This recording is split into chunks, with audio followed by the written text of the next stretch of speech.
O eto, panoorin po natin ang video na kung saan sama-samang bumabatak si Junior, ang cute nating First Lady, si Sandro Marcos at yung kapatid niya.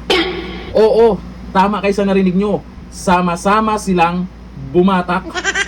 Sasabihin na naman ng mga loyalista nga, at lalo na yung mga pink ina na fake news yan. Ito po, may video na kung saan napatunayan nating hindi AI yan. Naka-live pa yan. O ito, panoorin po natin ang video at paalala po sa mga nag-comment naman dyan, ingat-ingat po tayo kasi medyo masilan po ang video na ito. Kasi yung iba sa video na yan ay naipost na po ng iba nating mga kasamahan. Grabe yung mga comment nila. Hindi talaga natin mapipigilan. Siyempre, karapatan nyo yan. O ito, panoorin natin ang video. Marcos Jr. Dadako tayo sa seremonya sa pagtataasang watawat sa pangunguna ng Pangulong Ferdinand R. Marcos Jr. Makakasama ng Pangulo sina Unang Ginang Luis Araneta Marcos, Kinatawan Ferdinand Alexander Marcos, Joseph Simon Marcos at William Vincent Marcos. Kasama rin po sina Punong Lungsod Francisco M. Damagoso ng Maynila, Tagapangulo Regalado Trota Jose Jr. ng Pambansang Komisyong Pangkasaysayan ng Pilipinas, Supreme Commander Order of the Knights of Rizal, Sir Knight Raimundo A. del Rosario, at ang nanunungkulang Puno ng Kalupunan sa Datahang Lakas ng Pilipinas, Teniente General Jimmy D. Larida, Philippine Navy Marines. Tanghal! Ho! Mga pinuno, kalipunan, at kawal, tanghal! Ho! Mga kababayan, ang pambansang awit ng Pilipinas.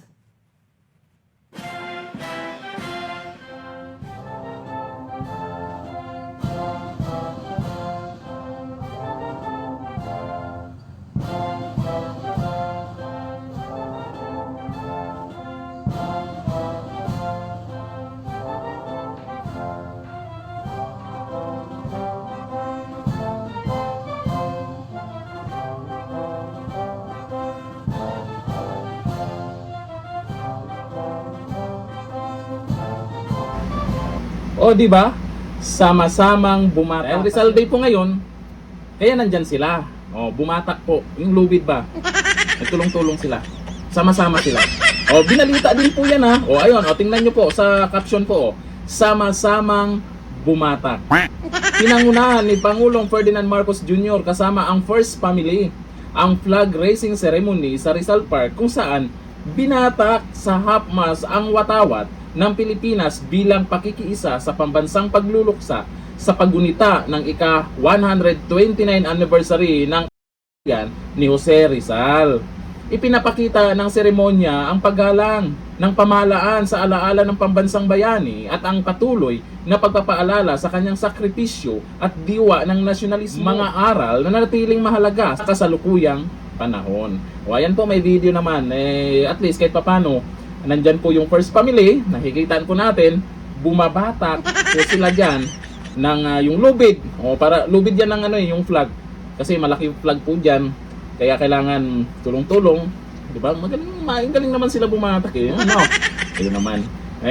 Bago mag-react kasi panoorin muna natin yung video eh. Yung mga iba dyan nagngangaw-ngaw na naman siguro kung ano daw pinagsasabi natin, fake news na naman daw.